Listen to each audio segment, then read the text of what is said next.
ubundi buryo ushobora kuryamo capati. Atari ugufata capati nka capati ngo uyifate upfe kuyirya yonyine. Ntabwo warya capati imyaka 5 imyaka 10. Niyo mpamvu abantu bahaga ibintu. Hari ubundi buryo ushobora uko ni ibintu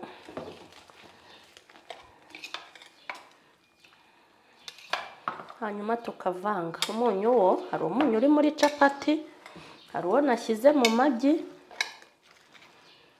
rwose.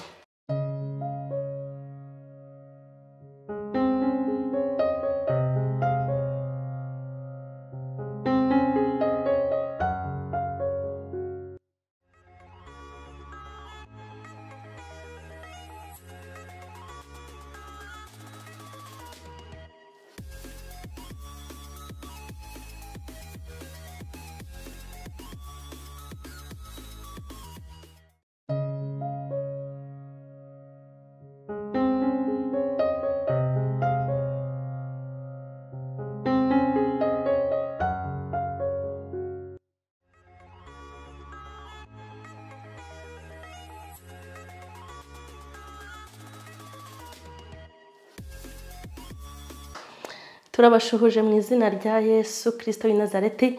Amahoro y'Imana nabi muri mwebwe. Ni kuri mama Sharirene nkuko mubibona turi mu gikoni. Nizere ko rero mumeze neza, nizere ko umwami abarinze, by'umwihariko abakunzi b'igikoni.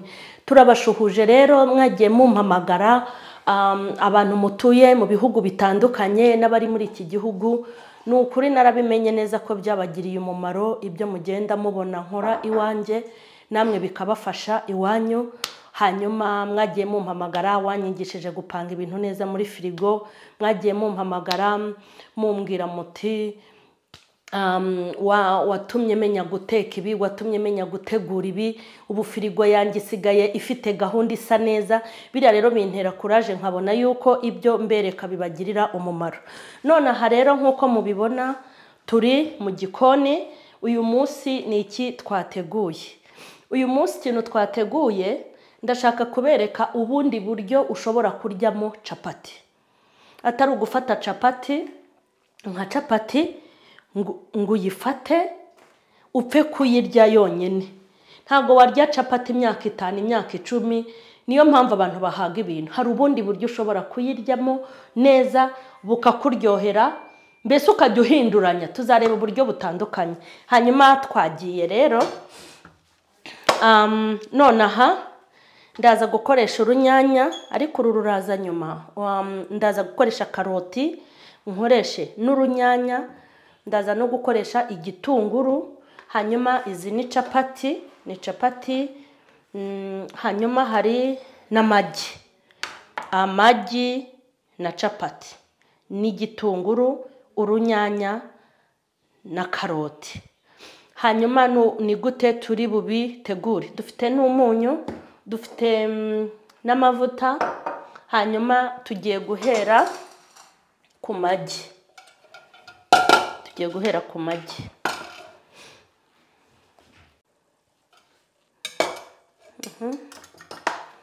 Ndakoresha amagi 3. Amagi 3 arahagije.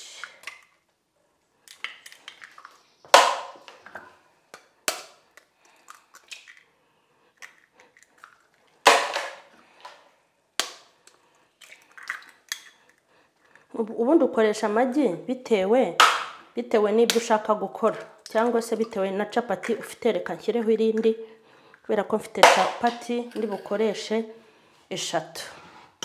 Ya magi ngiye kuyakoroga.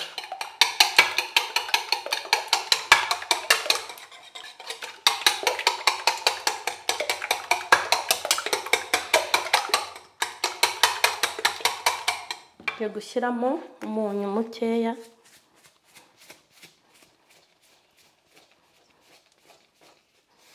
Umunyu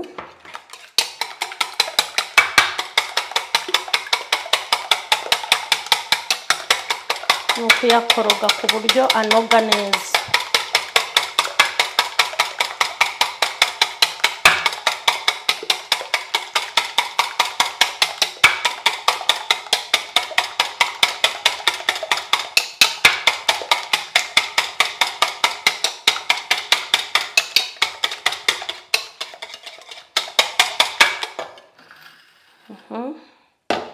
ngiye gufata igice cy'igitunguru kirahagije.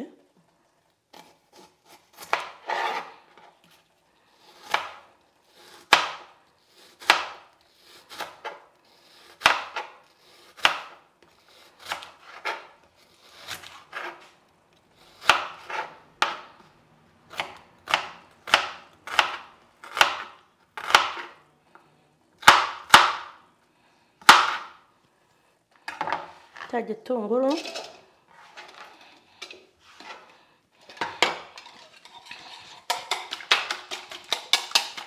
ndagishyira muri ya magi, hanyuma ngiye gukata za capati. Mwazibonye?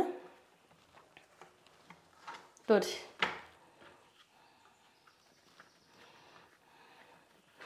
mwabibonye ukuntu ndi kubikora, nizere ko rwose muri kubibona. Ngiye kuyikata sasi capati, birebe.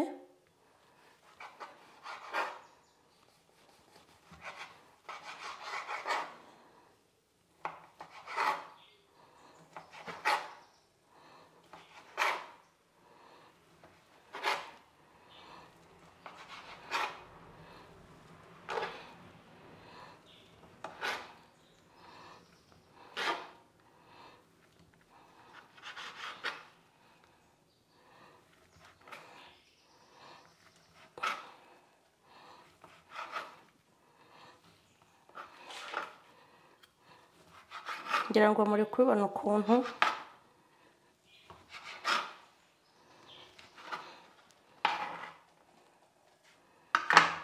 mwazibonye, ukuntu twazikase. Hanyuma ndazishyira muri ya magi.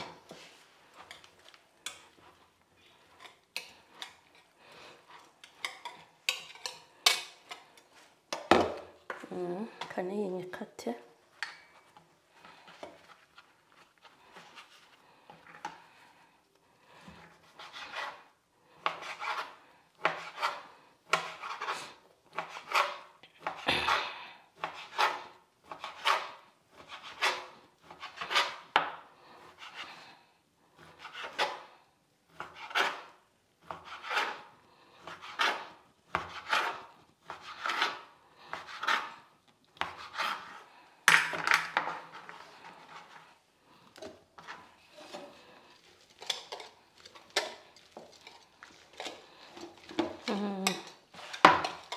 Ndavanga kugira ngo amagi akore neza muri izi capati. Nafashe amagi 4, fata na capati 3.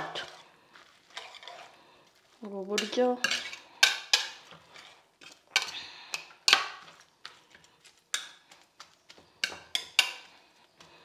hanyuma ngiye gushyiramo urunyanya kugira ngo haze kuzamo akabara keza. Kandi urunyanya ukuntu ndi burushyiremo, ndirinda ko hajyamo utu tuntu nimba batwita ngo ni ubuhwa. Kandi uru runyanya bibaye byiza rwaba ari urunyanya rukomeye rutarashya cyane. Urabona utu tuntu ndi gukuramo.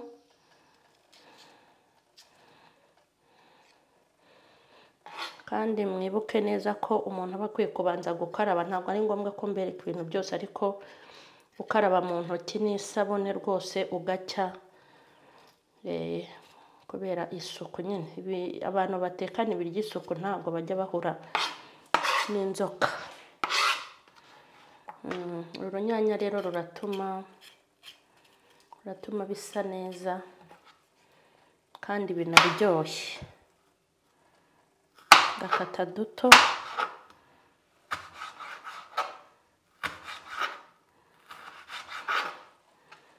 Abibonye?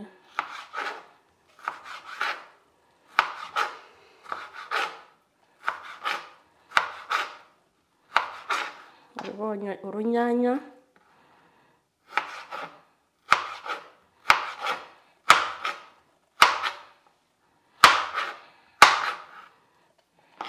urunyanya, hanyuma narwo rurajyamo hano. Hanyuma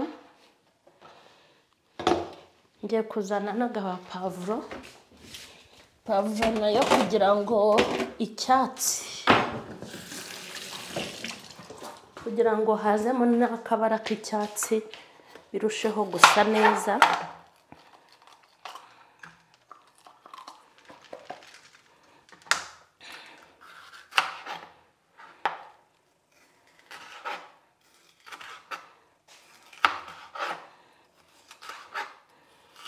Rwose ushatse washyiramo igitunguru cyonyine, ibi byose ndi kongeramo ni uko mbikunda nyine, mba mbona bifite utubara twiza, ariko utabifite nta kibazo, ariko ubifite nabwo ntacyo.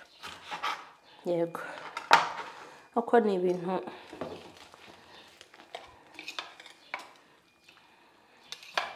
hanyuma tukavanga. Umunyu wo, hari umunyu uri muri capati, hari uwo nashyize mu magi rwose.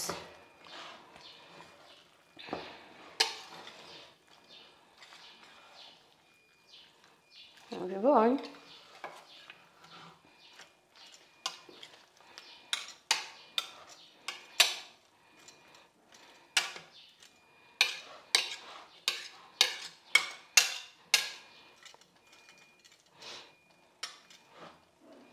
Urabibonye? Hanyuma tugiye gushyira kuri gaze duteke. Tugiye rero gucana ku isiniyeri, hanyuma dushyireho ipanu, hanyuma dushyiremo amavuta, reka ipanu yumuke.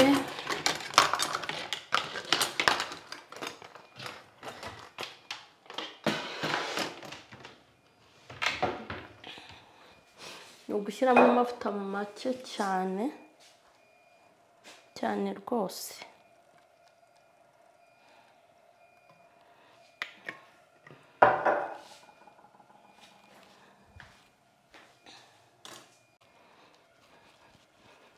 Ayanyanyagiza kugira ngo akwire ku ipanu, ariko agomba kuba ari make. Hanyuma reka ipanu yumuke.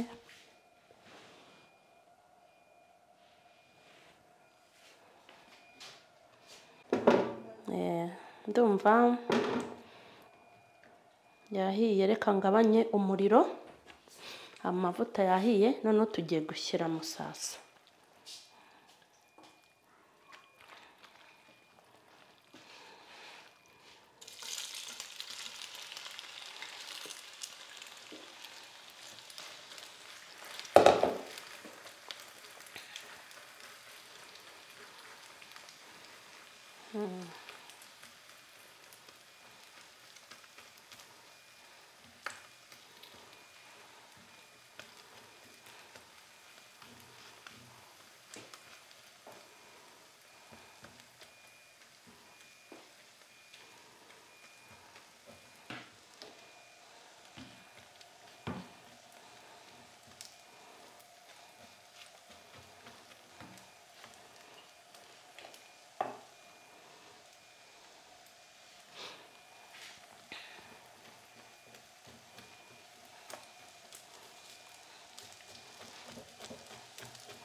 Mwabibonye ubundi buryo bwo kuryamo capati, uburyo bworoshye budatinda butanahenze.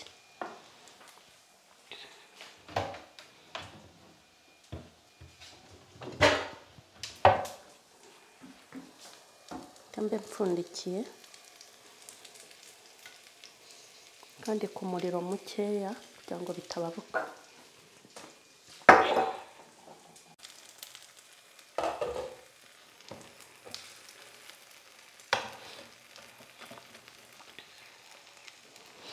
Hanyuma tugiye kugenda twegura gutya, twegura mu mpande, twegura, abibona tugira gutya, yego. Iyo wagize gutya rero ukumva gutya tumenya ko munsi nta kibazo gihari.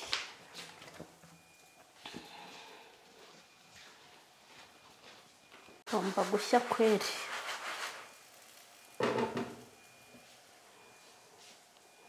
Ugomba gushya neza ukumuka munsi, nyuma tukabona kongera guhindurura.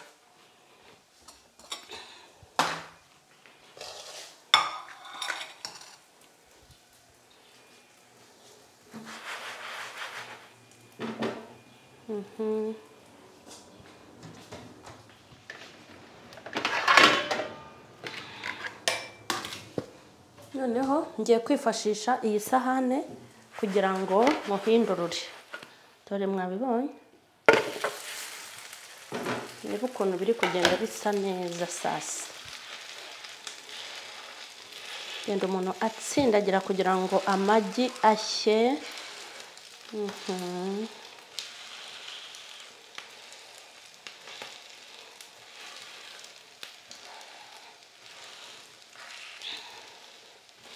Ni uburyo bwihuta, ni uburyo bwiza, kandi rwose ukarya ukumva ko mu gitondo uhaze.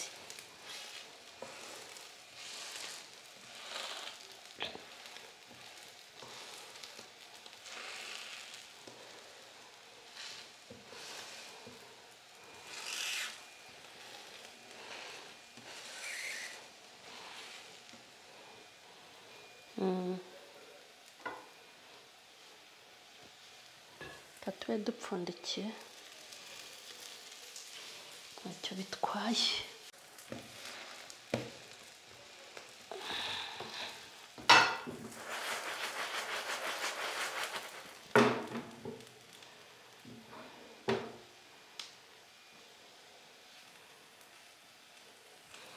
Turebe munsi uko hasa naho. Reka twongereho gato naho hashye neza.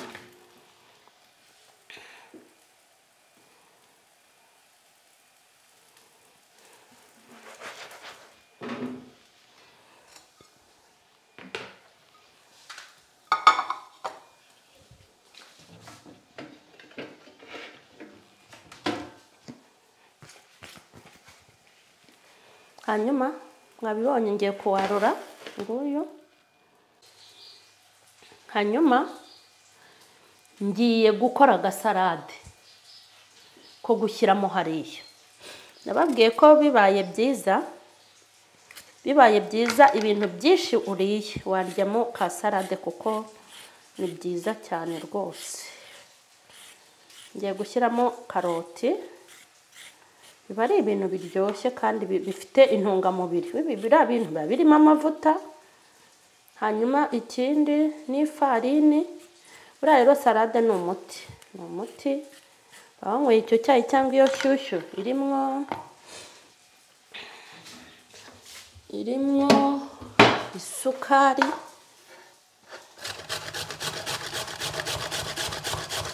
Karoti mwayibonye. Ibi ni byo ndi gutegura kugira ngo shyiremo. Umuntu aba ari ibintu byuzuye rwose.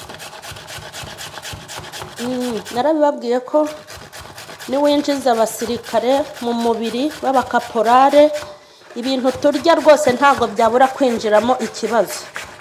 Hanyuma uba ugomba kurya abajenerali bajya kurwana n'abakaporari mu mubiri wawe. Kuvuga ngo ntabwo uzarya ibintu,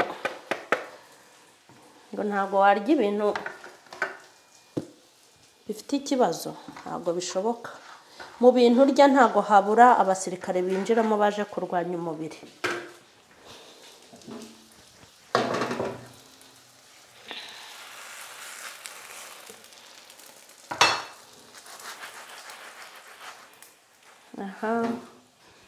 Ntabwo haburamo abasirikare barwanya umubiri. Niyo mpamvu tugomba kurya salade cyane mu bintu byinshi turiye. Salade, imboga, imbuto, amazi. Salade, imboga, imbuto, amazi. Ubwo rero ngereje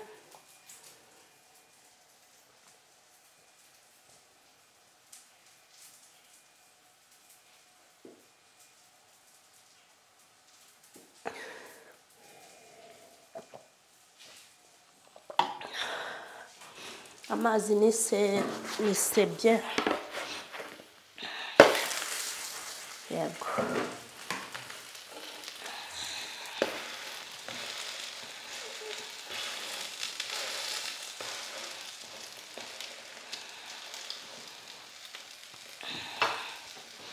Dukomeze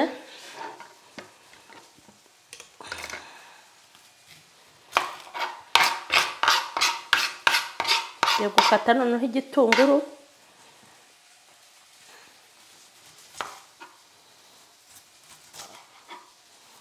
umunsi ndagikata gutya dutoya ko muri salade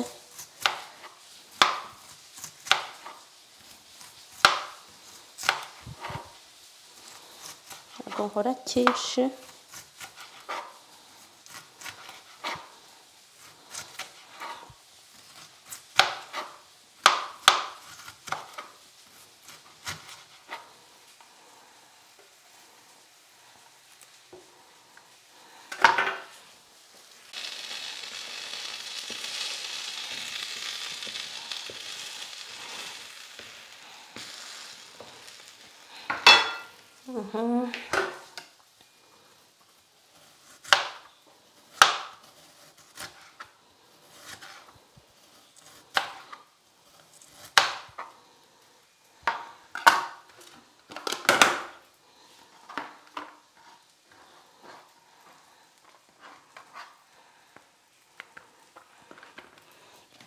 ndashyireho ka vinegere gake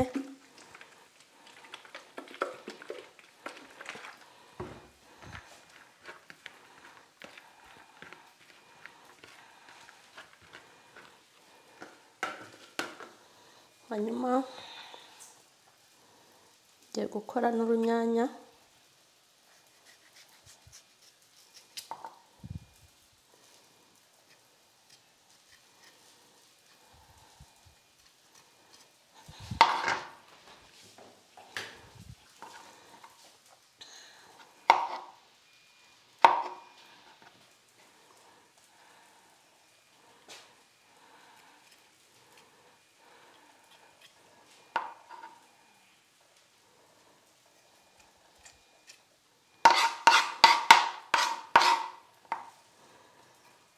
ndi gukora urunyanya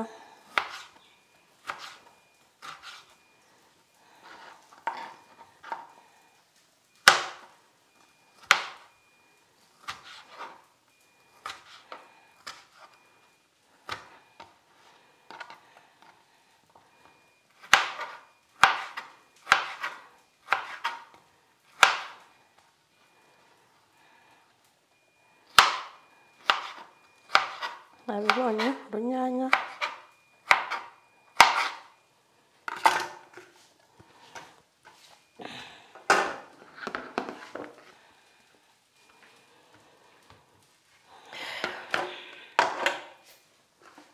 kugira ngo turashoje tugiye gutegura wa mureti wacu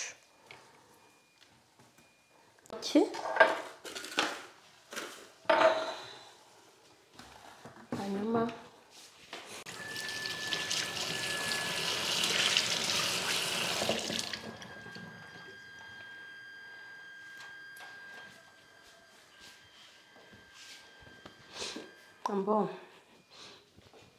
ngiye gutegura wa mureti wacu mwawubonye ni imireti ibiri ariko ushatse wawukora ari umwe muze murebe rero sasa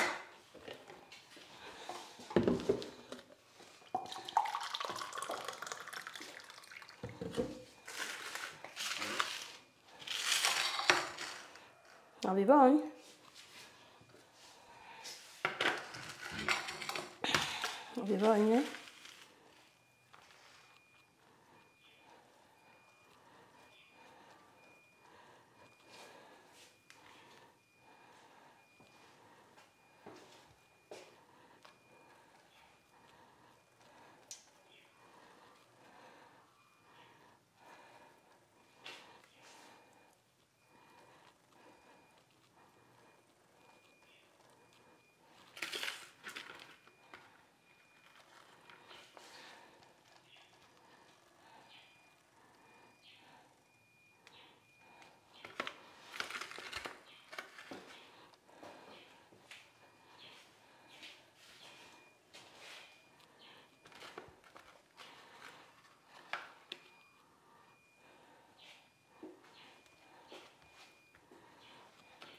ibi bintu mwabantu mwe biraryoha, uzabipime urebe.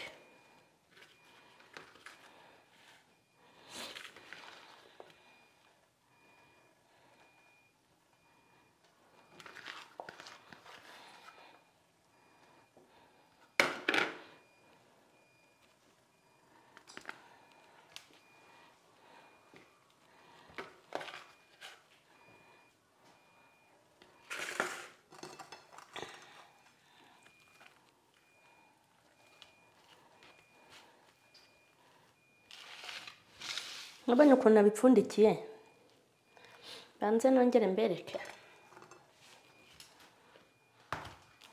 Ubona se bidasa neza?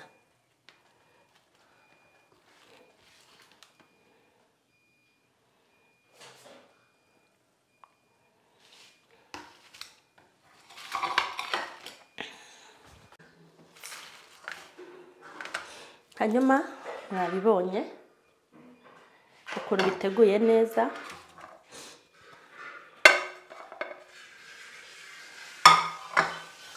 Abona ni ibintu bitubuka biryoshye.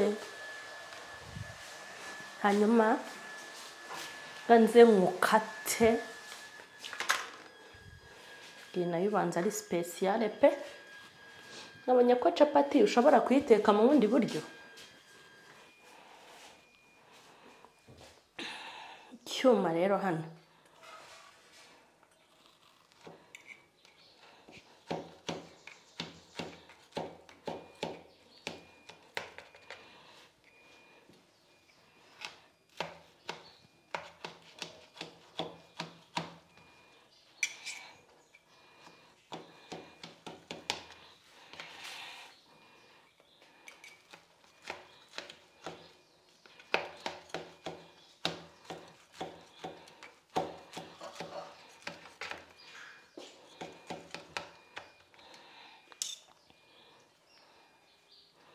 hanyuma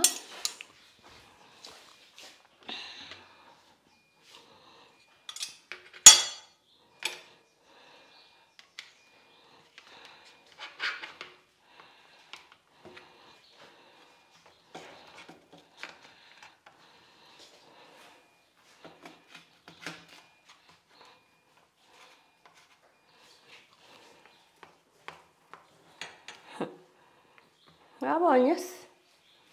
Mwabibonye? Ibintu rwose ntubibona? Ibintu si fresh. Noneho kubera ukuntu mbakunda, ngiye no kubumvira ukuntu bimeze.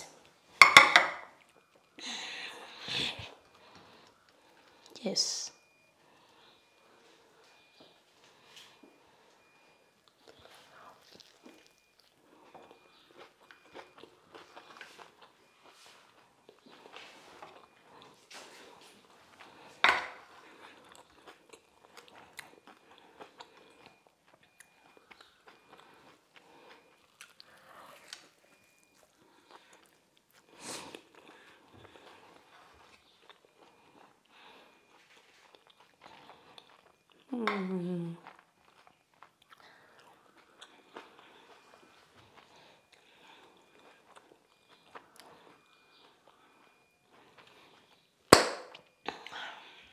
Tukaba turashoje. Mwabibonye rero rwose nibyo kurya bya mu gitondo. Ibi bintu ntiwabirya uri umwe. Urabona ni capati 3, amagi 4, ariko ureba ibi bintu byose ukuntu bingana. Mushobora kubirya muri 2 cyangwa muri 3, biterwa nuko mungana cyangwa biterwa nuko murya. Ariko rwose mwabibonye ko ni ibintu bifite isuku.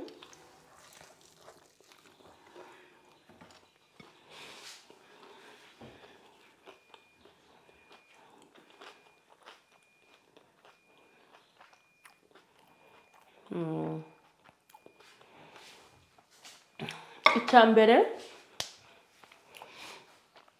bifite uburyo bigaragaramo, birasa neza mu kubireba, bifite mu kanwa kandi bifite n'intungamubiri.